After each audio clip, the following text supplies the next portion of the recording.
He's back again. He steps on. He's hit. He stumbles. He is throwing it deep for the end zone, and it is batted around and incomplete. And the game is over. Thanks for showing the deep. Ooh, had the back door. Oh, Simmons threw it in reverse. Oh my God! Deep to right field, way up there and way out of here. Second and one. Here's Hughes giving it across. Oh, what a save! Made by Blair.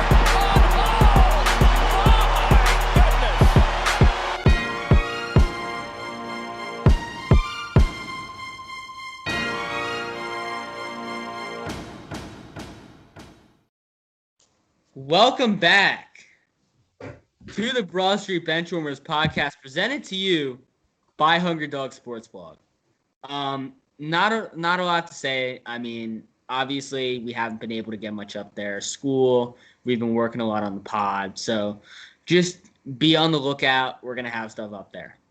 But Ethan, unfortunately, cannot be with us today. But my boy Mike, Texan superfan, is here with us to talk football. So get right into it. I think we should talk about Tennessee. That's the reason we have you on here. Have got COVID, our first COVID case. And this completely changes the landscape of the AFC South overall. I mean, what are you thinking here? Well, depending on who the players are tested positive, Tennessee can get really quickly. Yep. Like it said, like one of these players is like Ryan Tannehill. Who's Tennessee's backup quarterback? I don't even know. Yeah, exactly. I don't even know. Like if it's somebody like that offensive line, one's hit away from Derrick Henry averaging 3 yards a carry to like 1 now. Yeah. It's bad. No, I mean, this is already going to have to be a run-first offense in which, they rely on that defense to hold points. That defense has been fantastic so far early this season, except against Minnesota. Exactly. So I think that ground and pound approach has worked before. I think they are going to have to revert, though, to their days maybe with Marcus Mariota, in which, they have to rely more on the trickery and the scheme rather than Tannehill and his improvised abilities. So it's not like they can just dump Tannehill. They gave him a 4-year, multi-million-dollar contract. Contract. They can't just dip from him now. They're in with him for the long haul. They're gonna have to figure out how to run trick plays with him. Yeah, you have a whole investment in this guy, and I mean, we're gonna have to see how it works out. But at the end of the day, he is right now your franchise quarterback. But this does change how we are looking at the AFC South. Yeah, there's some heavy. I would not say the Colts are my heavy front runners for the AFC. Really? The AFC South now. Yeah. Colts. Yeah. No, I mean, have the hardest schedule in football. I would say that out of biasness. I am a huge Texans fan, but if you look at our schedule eases up really, really nice from here. We got the Vikings this week. Should be a good bounce back game for us, unless some dumb stuff happens. But our schedule gets a lot easier from here. Maybe we can make a push for it, especially now that our biggest competition isn't even there anymore. I agree, but I just feel like that offensive line is still going to hold you back, especially in this division. I think there are at least 2 legitimately great defensive lines. The Titans obviously have Jarrell Casey, who's a monster. The Colts have a bunch of up-and-coming young guys. And so I think, that's definitely going to be a struggle, especially in those games that matter. You have 4 of those. And, I mean, we're gonna have to pad the left side. We got Tunsil and Titus Howard on the left side. That's good. And then you got the center, right guard, and right tackle. I don't even know who any of them are. Nope, exactly. They're not exactly. Good. I mean, Pittsburgh got 4 more sacks than you guys last weekend, and that was really the big difference in that game. I mean, you look at it. That was close right down to the wire. It was just your line couldn't hold up against their D-line, which is a top D-line in the NFL, I will say that. Yeah. But as far as Indianapolis, I mean, I don't know. It's just they're such a weird team. They lost to the Jaguars. They are. But I feel like every single team in this division is weird, honestly. I mean, So why not? Like this Phil Rivers, I haven't loved how he's Jaguars might be the only team that know what they're doing in this division. Exactly. Well, I don't know if they know what they're doing, but you can go. You can have somewhat of a plan. Yeah, I mean, the plan is basically just to blow everything up. I don't know how great of a plan it is. They're playing well. They are huge fights. They beat the Colts. They put up a huge fight with the 3-0 Titans, and then had a little bit of a down game. I think they really underestimated Ryan Fitzpatrick. I don't think they came in ready for what he was going to do. But I feel like that team. If we're moving on to our next topic, that team is pretty. I'd say in a couple of years, that team's a championship contender. In a couple of years. Yeah, I mean, start that debate or me. I'll start if you want. I mean, you can if you want. I have a whole thing to hear about them. I know you do. I think we should start at the quarterback position. I think going into the season, I think there was a lot of Gardner Minshew doubt, and granted, that was probably, warranted considering his performance in the last games of the season. You look at that performance against Carolina, he wasn't fantastic, and eventually getting benched for Nick Foles. But he has been fine. I mean, if we're going to talk about fantasy football, he's the quarterback 11. What did you say? He's been more than fine. I mean, he has 74 completion percentage, is really good for a quarterback. He has 787 yards for 3 weeks for a team on a very bad team like that with a bad offensive line. 6 touchdowns, 3 INTs, and if we're going to be honest, he should only have 1 INT. 2 of those picks were from on that Titans game that were just like literally dropped by their receivers. Yep. No, I mean, I feel like watching him, because, I mean, Thursday Night Football is the first time I've watched him this season. Obviously, we don't get those games in this area. But I just feel like he was fine.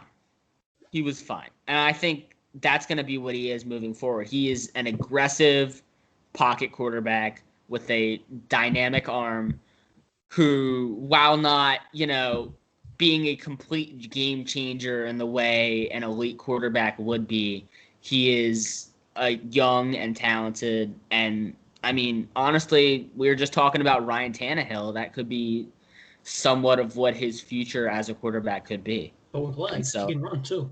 Going into the running topic, let's talk about the recently named Offensive Rookie of the Month, James Robinson. I still can't believe that. James Robinson, great. He's been fantastic. I agree with you. 3 touchdowns through 3 games. Yeah, I agree with you. 4.9 yards average is really good for a running back this time with a really bad offensive line like that. And then he's also a dual threat. He can be a third-down back too. He has 10 receptions for 129 yards in the season. Yeah. If you're talking about fantasy, this is an ideal running back to have. He had 30 points last week. I know. You were playing me. Exactly. James Robinson could be the running back of the future of this team if they choose to develop right and their coaches can. I agree, and I think after the burnout of Leonard Fournette, I mean, obviously the yards per carry were not there in his later career in Jacksonville. So I don't know if they should have released him. I think they were definitely going to let him walk either way. I think, for them to find this kind of gadget guy who fits exactly what they're looking for in this kind of rebuild is perfect. And then the wide receiver core is young and developing too. I think they're fantastic. I like sort of put James Robinson in that receiving core. Yeah. Chris Conley, who's like not that young anymore, but he's still like a good veteran for young guys like DJ Chark and Laviska Shenault. Yeah, that's a KC guy. I mean, all those fast KC guys are all going to be there. Laviska Shenault, I love. Keenan Cole, I thought was a huge talent 2 years ago. Kind of slipped off the radar. Yeah. But there are pieces there. At the end of the day, there are pieces there, and I think that's what matters. I think for right now, could be a 1,400-yard receiving guy. Minshew is able to develop that arm strength. Laviska Shenault's going to be one of the best wide receivers in the league. I cannot believe he dropped to the 40s. Really? I did not like him out of college. I did not like him out of college. I felt like the drops were not fantastic. I felt like he was almost going to be an Aguilar-esque kind of guy. Colorado's not a football school. I agree, but the explosiveness, especially after that injury, many times is not there, and already with the drops, that that scared me, especially for the Eagles where they were picking. So I think he was a good pick where he went, and I think, definitely going to develop as I think he should have gone first round. Yeah. Maybe right after. I like all the guys. Maybe right after Brandon Ayuk went. I like Ayuk better than him. I love Ayuk. Yeah. So Yeah. that's not a topic right now. That's for another time. But moving on, we got young defense. Mm-hmm. C.J. Henderson, Kalavian Chase, or I don't even know how to say his name right, but they're studs. C.J. Henderson already has a pick this season. Again, he's the first 3 years of his career already has an interception. He's been playing some lockdown defense on some above average wide receivers. Yeah. He's locking like a couple weeks ago. He was locking down T.Y. Hilton, 10-year veteran. No, I mean, the thing for me with that defense is always going to be the secondary. I like their D-line. Clavon Chason, like you said, Josh Allen, both incredible talents. But that was my thing going in there. Yeah, great linebacking core. That was my thing going in there. Who's like at this point a veteran for the team, and then Joe Schobert. It's really impressed me this season. He's been very good. And Miles Jack, I mean, is a guy who we've often talked about as a trade candidate, but does he end up staying on that Jaguars island? He's a huge piece. He was one of the key contributors in that 2017 team. I'd say what? If he's willing to stay another 2 years for the rebuild to be finished, I'd say, I mean, in my opinion, this team in 3 years is a championship contender. Once all these young guys develop, and later we're gonna talk about my mock draft that I made for like a Jaguars mock draft. If it goes something like this mock draft I made for them, and these young players can develop and get a lot better, this team's gonna be amazing. Yeah. No, I mean, I like the pieces they have down. It's just a matter of, obviously they're not going to contend this year. They have to get this draft right. And I think we should lead into your mock draft because, I mean, I haven't done much research on this draft, but a guy like Micah Parsons, I know, a guy like Penei out of Oregon, I think are definitely guys that they could consider. I think at this point, looking at where they are in the season, you can't consider a quarterback here. I think, you have to give Minshew another chance. So, spot as the franchise quarterback for this team. Mock draft. Yeah. If the season ends right now with their first round pick, their first round pick, they have 2, is the 6th pick. And that's where I'm going to go. They have a young corner named C.J. Henderson on one side of the ball, and he's going to be accompanied by Patrick Surtain. Alabama. He's explosive. He's the best, in my opinion, best defensive player in the draft. But obviously, you cannot pass up on a talent like, what's his name, Micah Parsons, Gregory Aseo. You can't pass up on that. So I think Patrick Surtain will drop a couple picks, but I think he's going to land right number 6. It was really, here it was up to Patrick Surtain or Jamar Chase, really. But there's wide receiver core this year, just like last year, really deep. I have been taking some wide receivers later in the draft. I think the 18th pick in the draft, and this is where I have been taking Kyle Pitts. Ooh, he's the best. I like that. He just went for 200 yards and 3 touchdowns in his first game. They don't have a James O'Shaughnessy. I mean, he's a veteran. He's pretty good, but I don't think he's going to be like if they want to contend, they need a really good tight end, and that really good tight end is going to be Kyle Pitts from Florida. And not much said. I mean, he's by far the best tight end in this draft. Anyone who wants to say Pratt Fairmouth or however you say his name is ultimately disrespecting the talents of Kyle Pitts. I watch Pat Freiermuth every Saturday for the past 2 years. I can't tell you he's better than Kyle Pitts. I'm just saying. So their next pick is on pace to be round 2, pick 38. And this is where I have another good defensive piece for them. I cannot recall any safeties on the Jaguars, any elite safeties. So this is where I have them taking Javon Holland from Oregon. I don't know how he's going to look this season with the shortened season and yada stuff. And, he probably hasn't been training that much because, coronavirus. But I really like Javon's first 2 years. Javon Holland, I think it was great. He was he was the quarterback of that Oregon defense. And I think he would be a really good piece for this Jaguars defense. I feel like all these players, except for the last player I picked, could be day one starters for this Jaguars defense. It's an offense, except for the last player I have on the draft because he's an insurance player.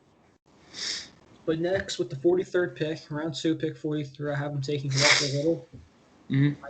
I'm pretty high on this guy. I think he'll fall because there's a lot of better offensive tackle prospects here. He's from Stanford, but I saw with Pat Surtain there at Pat Surtain and Sewell were there when I could pick for 6 for them. So I would say why draft Sewell when you have this once in a lifetime corner talent, Pat Surtain, and you can wait till the second, third round, get someone like Walker Little or Sam Cosmi. It's a win-win situation. I think Walker Little could accompany well for this veteran Jaguars offensive line. Pick 70. This is a wide receiver I'm really high on. I got Seth Williams from Auburn.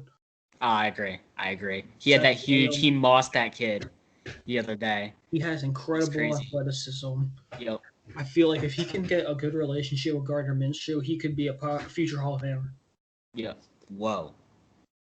Mm-hmm. Seth Williams has had shot. You watched what's it called last year? You watched Oregon versus Auburn last year.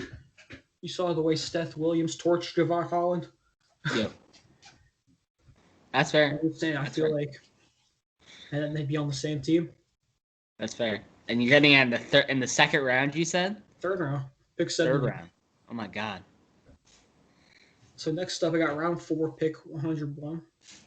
It's gonna be Ronnie Perkins, defensive end from Oklahoma. Don't know a lot about this guy. I just know he's like the core of this Oklahoma defense.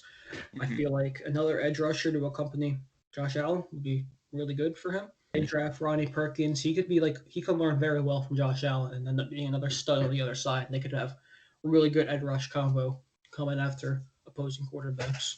Yeah. So round 4, pick 113. I have Amari Rodgers from Clemson. I feel like this is probably one of the most underrated players in the country. I feel like he's so fast and so athletic, and I don't know how he's projected like 5th, 6th round talent. I would reach on him in the 2nd round. I mean, honestly. Wow. I mean, I'm a Clemson fan, so I'm a little biased, but I feel like I've watched these Clemson games. He can make some huge plays when he's targeted. I feel like him, Seth Williams, DJ Chark, and Laviska Shenault be deadly wide receiver core. I mean, Amari Rodgers is a really good slot receiver. Mm-hmm. Next up, I don't really know anything about this guy. For Iowa, Larrick Jackson, offensive tackle. I just know that offensive line needs some work, so there's a 5th round pick. Yep. That was projected to go earlier. I don't really know a lot about him, and then round 5, pick 144, 11 picks later, is another corner I'm really high on. Patrick Surtain is on this side, Alabama, and on the other side on Alabama's corners, Josh Jobe. He had some rage problems in his first year as a player in the national championship. I remember him. That dirty hit from Higgins in that back of the end zone, but I feel like he's learned really well. I feel like him and Patrick Surtain and C.J. Henderson could be and possibly DJ Hayden if he improves. That can make a really good secondary. And then with Javon Holland at safety, I feel like that could be deadly. And then around 6, I don't really know much about this guy either, but he's from Georgia, so he's got to be good. Jordan Davis, defensive tackle, just to give. So you have Josh Allen and Ronnie Perkins coming off the edge. You got Laurie Jackson. Wrong person. Jordan Davis coming right up the middle. Joe Schobert. She's everywhere. This could be back to Saxonville very quickly. Yeah. And then last but not least, round 7, pick 197. This is just sort of an insurance policy for Gardner Minshew because I know Mike Glennon will be out of the league soon. I don't think they have another quarterback on that roster. I got Kellen Mond. Mike Glennon. Kellen Mond. Really? I recognize that name. I do not. Yeah, that's my Jaguars mock draft. I feel like this team could be really good. Yeah. There's the potential to be one of the best teams in the NFL. No, I like that. That sounds like you bolstered both that D-line and that secondary. So I definitely like that. Yeah.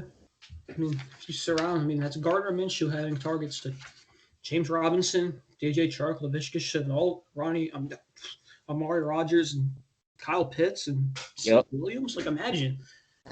Yeah. Like, what defense is going to have enough people to stop that? No, and a lot of those guys are going to be All-Americans and star college players. So, I mean, Kyle Pitts especially. Defense, lockdown Patrick Surtain, DJ Hayden, C.J. Henderson, and Josh Jobe. Mm-hmm. Insane pass rush. Rebuild offensive line. I feel like This team could be very deadly. Yep. I'm very high on the Jacksonville Jaguars, even as a division opponent. Yep. So that should lead us into our final segment. And I think we're going to start doing this every week, including when Ethan's back. But week 3 in the NFL has ended, and we're heading into week 4. Thursday Night Football is tonight. We got Denver and the Jets, which is a horrendous game. I'm sorry if you're going to put yourself through watching that. But I know I am. Yeah. I'd like to see so, Brett Ripping though. Brett Ripping, I know. And without Cortland Sutton. Yeah. But, so, 2 takeaways, 1 prediction going into the weekend. I will let you start. My first takeaway is a little interesting. It has to do with the Jets. I think the Jets are truly wasting St. Arm's career. And quickly. If you look at some of his highlights, the very, very few highlights from that Jets team, my opinion, that Jets team is going 0-16. If you watch that Jets team, he has made some ridiculous, like Carson Wentz 2018 type of like runaways. Yeah. Like get out of sacks. Like he has been insane. I feel like if he's given the right opportunity, like right now, if he was a backup in Denver, I feel like he would thrive right now in Denver's offense. And I feel like if he's given the right opportunity, I think he needs to get out. See, I feel like the Jets are just broken, period, including Darnold. I think a lot of those escapes, I saw the same ones you did. I assume you're talking about the San Francisco one in the late game where he escaped for the touchdown, the one early against, what was it? It was the Colts, wasn't it? Yep. I just think, even though he doesn't have many weapons in this offense and he is revolving around Adam Gase, I think the accuracy has obviously not been there. And I haven't seen Sam Darnold improve the past 3 years. I think we've been saying the same thing about Sam Darnold's potential for these past 3 years. And it just hasn't really shown through for me. I don't think I've really seen him change as a quarterback. So I think you should give him a chance. Maybe bring some competition in a Derek Carr, Marcus Mariota type of way, just to try to push him. But I think his time is running out. Trevor Lawrence will be his competition. Exactly. So my first takeaway is going to be, I think Patrick Mahomes is the MVP of the National Football League, really. I just do. And I know this isn't a shocker one. I know this isn't, anything big. But at the same time, the performance he put on Monday night was just absolutely fantastic.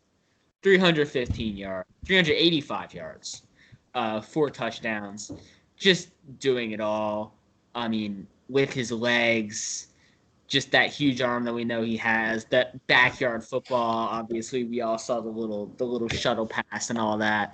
I think a lot of times last season, especially after that injury, I think he really kicked in during the playoffs, but a lot of times during the regular season, I think I found myself questioning whether he was the same quarterback as he was in 2018.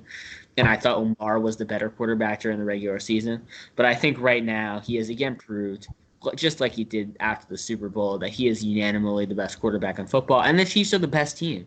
The speed that this offense has and allows him to work with is just truly, startling. McCole Hardman, Tyreek Hill, Sammy Watkins being the slowest receiver at a 4.3.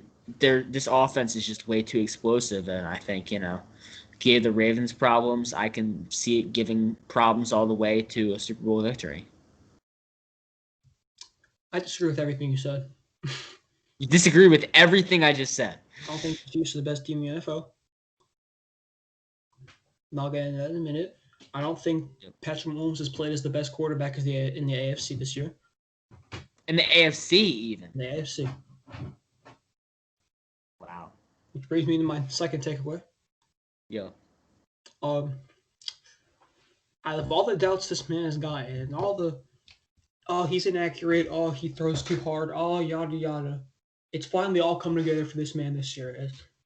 through these first 3 games, for the rest of the season, in my opinion, Josh Allen is the best quarterback in the AFC this year. Really? Yep. Really? Yep. I'll let you explain. Oh, the stats explain themselves. He just needed a number 1 receiver. You look at his stats. He has over 1,000 yards passing, 10 touchdowns, 3 games. I understand that. But you watch the end of that Bills-Rams game, right? Mm-hmm. When they're down 7 and Josh Allen has the ball for that final drive after he's almost blew this game. I mean, they were up 21 and that offense is just quarterback didn't play the whole position. The quarterback isn't the whole team. The quarterback is the leader of the team. Yeah, I know. And that offense wasn't able to get anything going. The defense allows 25 straight points. That's true. But that offense couldn't get anything going. And he walked out onto that final drive. I think we can all collectively say that. Did you think Josh Allen was going to single-handedly win that game? If you have the ball with 2 minutes left and Josh Allen has the ball, would you rather have Josh Allen or Patrick Mahomes? I think that's obvios. Is it not? Would you rather have Patrick Mahomes? Because Patrick Mahomes has proven himself in clutch situations in the past. But I'm not saying anything about Patrick Mahomes' clutchness. I think Patrick Mahomes in the past has been the best quarterback in the AFC, but the way he's played this year, I don't think he's the best quarterback this year in the AFC as of right now. And I know you're probably taking that Chargers game, right? That's probably why. The Chargers game, yeah. I agree with that. I agree that was that good against the Texans either. But he was great against the Texans. He was mad. Did he? He stepped at it at the end. He threw a touchdown to Tyreek Hill, literally like less than a minute left. He was great against the Texans. I think he was okay. That offense was. He was okay against the Texans. I think just the performance and the momentum he has, especially after that Ravens game, again, where he torched that defense. And I mean, this is nothing on Josh Allen. It's just he's played the Dolphins, and I just didn't love what I saw that Rams game. I'm gonna be dead honest. So I think we're gonna see. I think that kind of leads me into my prediction, which I think is going to piss you off now. I didn't think you were gonna talk about Josh Allen, but I think the Bills' undefeated streak ends this weekend. That's your prediction? I do. Yeah, that's my prediction. I think the Las Vegas Raiders. The Raiders. The Las Vegas Raiders are going to take them down. The Raiders were fluke. I just loved how they played New England for at least a half yesterday. I think they played tough. I think they were just fatigued from, obviously, they had that Monday night turnaround against the New Orleans Saints that really stuck it to them. But I think, at the end of the day, I think that Raiders defense is fantastic. They've got a lot of young, talented guys. Derek Carr has played fantastic so far this season.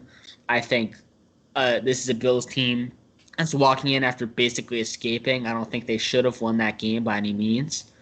And so I think, why not take the upset here? Because Derek Carr can throw it to Waller every play. But you can throw it to Henry Ruggs. But go ahead. My prediction is a pretty bold prediction, in my opinion. I feel like we've seen 2 rookie quarterbacks play the game this week and this year. We've seen Joe Burrow and we've seen Justin Herbert. Joe Burrow, I've seen some fighting. I've seen a lot of flashes of greatness. I also saw 67 pass attempts, which pretty much padded his game against Cleveland. Whoa. Yeah, he wasn't gonna throw for 300 yards and half that. I feel like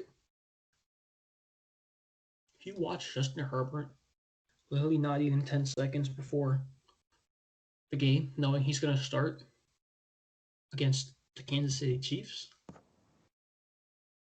and the way he played, 300 yards, a passing and a rushing touchdown. And then this week, he wasn't that good. He wasn't amazing. He still threw for 300 yards again, a touchdown and a pick, which is not bad for a rookie quarterback. I feel like Burrow is gonna be the greatest quarterback this year. I feel like as it gets to the end of the season, he's gonna get hit more.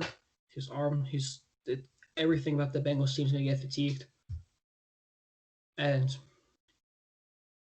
Burrow's gonna fall off after about week 8. I feel like Herbert has not been getting hit a lot. Herbert has really good weapons. I feel like Justin Herbert's going to win Offensive Rookie of the Year. Wow.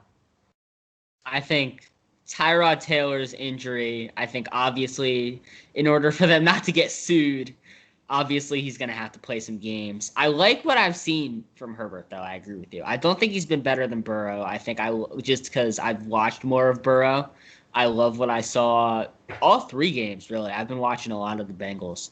I think there's a lot of poise in the pocket. I think, obviously the arm strength and the accuracy have been there. But, I mean, Justin Herbert was fantastic against the Kansas City Chiefs. I'll agree with you. So, I mean, I'm not going to say he's going to be Rookie of the Year, but I think, that is definitely a quarterback for the future for that Chargers team. I truly believe that.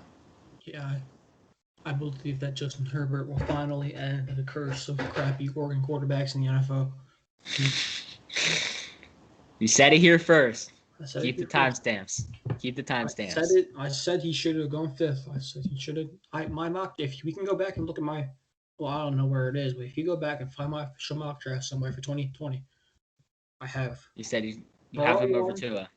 Young 2, Akuta 3, some offensive lineman 4th, the 5th pick in the draft. Not Tua, not Jordan Love, Justin Herbert. Wow. Keep the timestamps.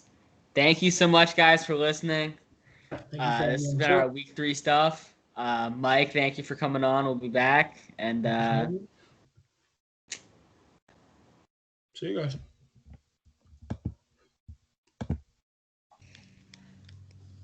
All right. Welcome back to the Broad Street Benchwarmers podcast. Ethan is back with us, and we are here to give you our NBA Finals breakdown. Just got back from Game 1. I mean, maybe what we were expecting, but not what we were looking for. I mean, blowout. That would be a lot closer. Exactly. And now it's. I know. This is like a Paul Pierce prediction like last year, saying the series is over, but it kind of is. Already. Because Dragic, I'm pretty sure, is done for the series, which is like their most effective scorer, I guess, like per game wise. Bam's doubtful, with like a neck injury. Also, like I'm pretty sure it was like hurt. Didn't he like hurt his shoulder in the Boston series? I think he did. Till he was already banged up. Jimmy messed up his ankle a couple times, and I know it's a dumb excuse of saying like they're rigging it because of Kobe, but like they could start like Quinn Cook and KCP for the rest of the series, and they would still sweep them at this point because playoff Kendrick Nunn is not good at basketball. Look, I mean, I'm not going to count him out yet. I'm really not. Yeah. I think this is a Miami team that's shown all season just the grit that they have. And I think even with these injuries, I think Jimmy's going to be fine. I know he didn't look great the second half, but at the same time, I think, this is stuff that they can recover from. I think will they probably go down 2-0? Probably with Dragic and Bam doubtful. But again, it is not set in stone that they won't return in this series. And even though they are key pieces, I mean, I think the big problem last night was their inability to stop Anthony Davis more than anything. I mean, he had, 26 and 10, 26 and 9, just dominating on the boards. LeBron had 25 and 13. Obviously, they're going to have great games. And I think, that combination of Jay Crowder and Kelly Olynyk that worked so well against Giannis and Tatum just wasn't able to get it going. Yeah. And I think that's a huge key going into this. I mean, I don't know if they're banged up because of Bam, that's affecting it. Obviously, his defensive abilities, even though he's a smaller center, are still, absolutely fantastic. But still, we're talking about, a top 5 player and a Lakers team that's not the same without it. If you can in some way neutralize him like they did Giannis and Tatum, that's the series right there. Yeah, and it's so weird to think that it took them a year for like the role players to finally step up for LA. KCP is hitting shots. Danny Green, I think Danny Green is not hitting shots. I saw him hit I'll tell you one that shot. much. I'm like, I haven't seen that like all season. Like I saw him hit one shot. I'm like, oh wow. Should we talk about the regression of Danny Green? I don't understand it. He was such a pivotal part of that Toronto team last season. I wanted him to go to the Sixers. I did too. Here we are. Just providing that shooting presence. I mean, he was like a JJ Redick for them. And I mean, with like an ability to defend. So. Exactly. Now, I don't understand it. But like you said, that Lakers bench, I mean, especially in the rebounding, my main worry was that Miami was going to out-hustle them on the boards. I think that was another key. And Dwight Howard and JaVale McGee stood their part. I mean, the numbers aren't going to look fantastic, but they did their job in the paint. And I think that's a huge key moving forward as well. Mm-hmm. And going into this series, going into the bubble, I was always like, Goran Dragic's like really overrated. He's like kind of a guy. And now he proved to me that like he's legit. And now when he's not going to be on the floor, and even though he's unplayable, according to you, they might have to play Kendrick Nunn a lot more than they wanted to. Yeah. And I'm not looking forward to Kelly Olynyk trying to lock down Anthony Davis until. No, I mean, Kendrick Nunn was a great guard in the regular season. Don't get me wrong. But when you have a guard who's not a great shot creator inside of this Miami offense that, I mean, relied on that shooting throughout that Milwaukee series, that's the reason why they got so far. The reason why Boston managed to come back in that Boston series was because their shooting slowed after Game 1 and Game 2. They had to rely on their toughness to get through. But they're not going to be able to do that against this Lakers team that has Anthony Davis and has LeBron James. It's just flat out bully in the paint. Mm-hmm. And so I think they're going to need that. Tyler Hero's going to need to step up. Mm-hmm. We talked about how he was such a superstar in those early rounds, and he just has completely, I mean, I won't say he disappeared last night, but the shooting numbers were just awful. Mm-hmm. I mean, for a guy who we're talking about as maybe the next coming of like a CJ McCollum, it just wasn't there last night. So if they're going to win this series, I mean, Game 2 is going to be vital, honestly, with the way they got shell-shocked. Even competing in Game 2 is going to be vital because if the Lakers get that momentum and run away with it, then this is LeBron James. So, yeah, I mean, they're at like face value, like if everyone's healthy, they're a good defensive team, but I cannot see Jimmy or even Bam like guarding LeBron. Like he is unstoppable once he gets like past the free throw line. Exactly. Like Jimmy's a great defender, but like he does not have the size to even like contest him. No. That's how it was last night. 25-9. We saw that crazy dunk. Getting to the line a ton of times. He wasn't astounding, but he was just as fantastic as he's been all bubble. Yeah. And I think, as this series continues to play out, I think, especially, again, like you said, with Bam and Jimmy playing injured, LeBron really picked it up in the second half after Jimmy got injured. I think that's going to continue. So the only good thing to happen in Philly sports in the past 6 months, I'd say, or longer. Really? Trying to think. Like Philly's choked a playoff spot. Eagles. Rager?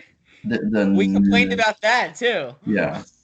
And the Flyers being the 1 seed and losing in the second round. But yeah, Doc Rivers basically the only way we can't get him is if he's like, nah, I'm going to like the Pelicans. So it's better than D'Antoni, better than Tyronn Lue, I would say better than Atkinson, to be honest. So, I mean, probably. He doesn't have the playoff DNA. Yeah. Even though I know we're gonna get out of the way that the Clippers under his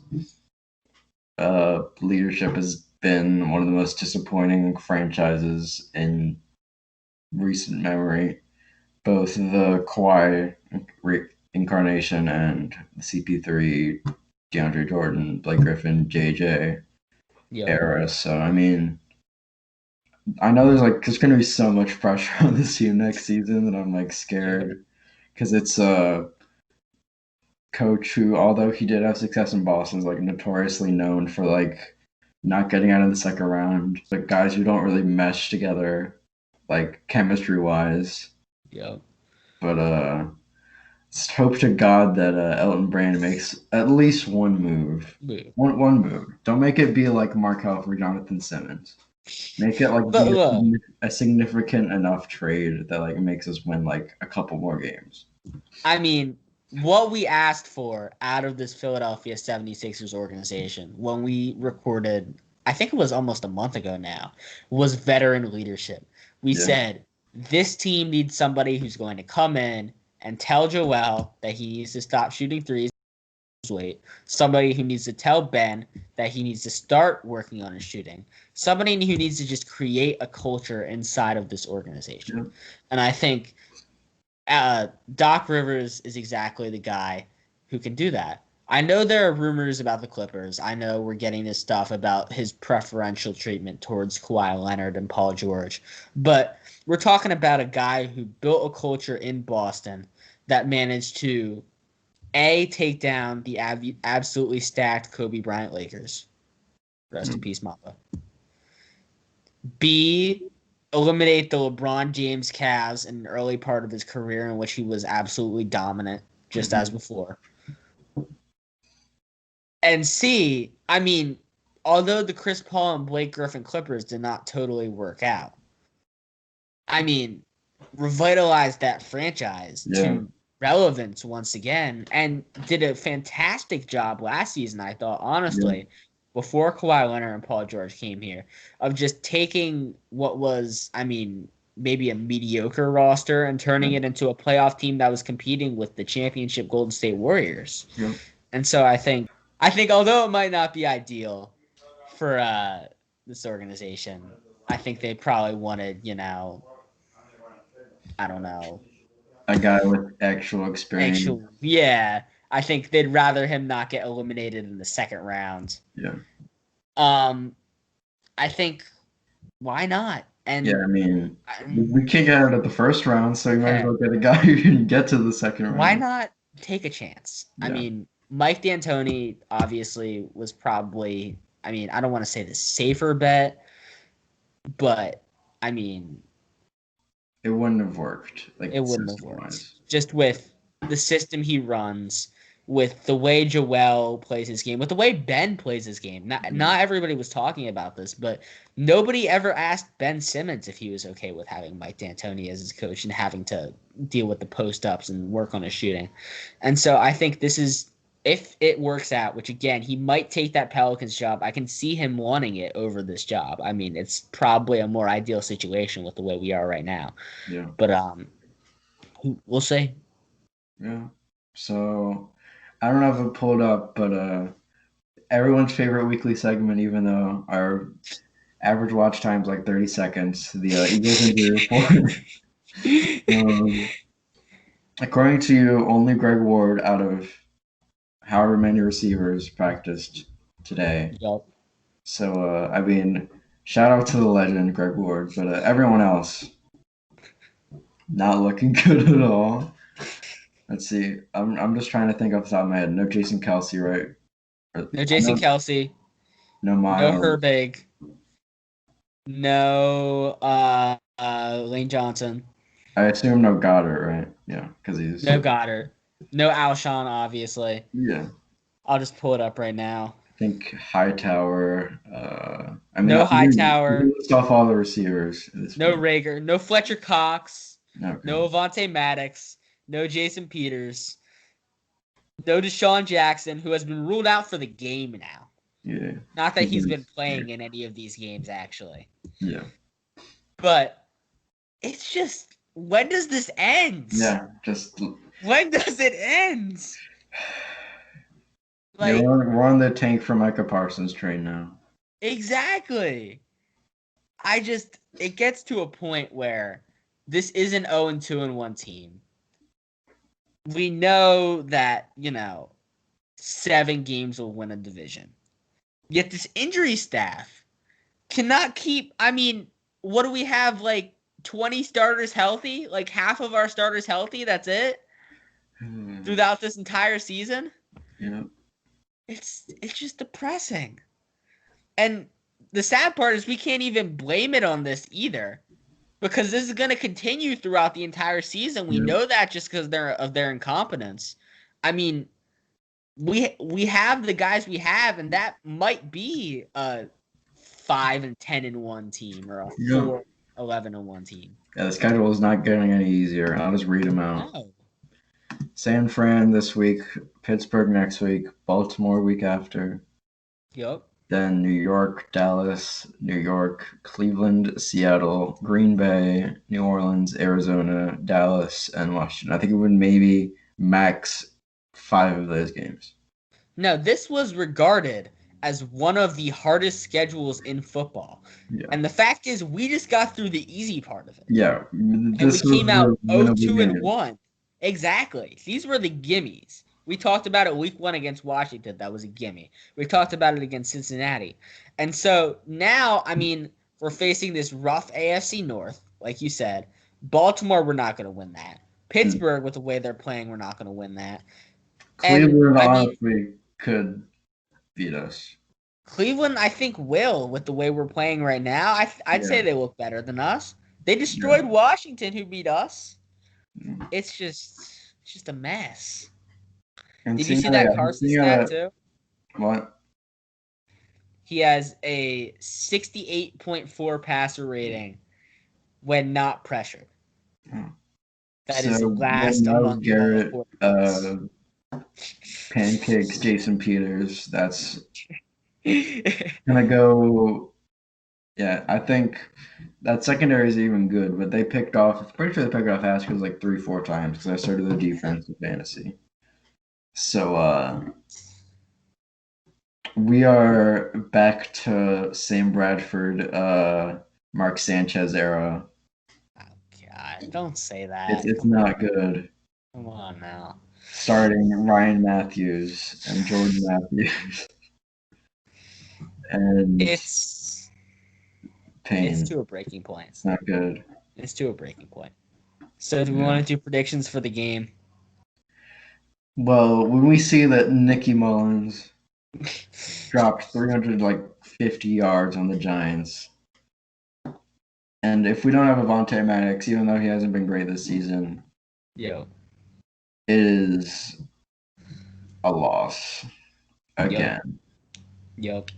Unless Carson goes 2017 mode, it is going to be a very painful game to watch. Because they just have a rotation versus a ton of good enough receivers and running backs, so they don't have a true number one. Yeah. And when we can't defend Tyler Higbee, we can't defend anybody. No disrespect, but Jesus Christ. Look. This San Francisco offense is one of the trickiest in the NFL. Kyle Shanahan is one of the best play callers. Obviously, they're going to do the same kind of things that the Rams did to us with, the screens and the wide receiver runs and the same kind of play calling. Mm-hmm. So that's going to kill us. And then defensively, this secondary is still good. They still have Fred Warner. They still have these corners. So, that rhymed. But, it's just not looking good. And so I'm going to say 0-3-1. I'm going to say 0-3-1, and I'm going to say 31-20 Niners win. I'll say 28-13 Niners. We are not going to get up 21 points with this offense. So well, thank you for watching. Next time you'll hear from us. We will be sadder than this because the game isn't happening Next yet. time you hear from us, Jalen Hurts way to snap. Thank you for listening. He will. He's gonna be the next Justin Herbert. It's gonna happen. Well, thanks for watching. Goodbye.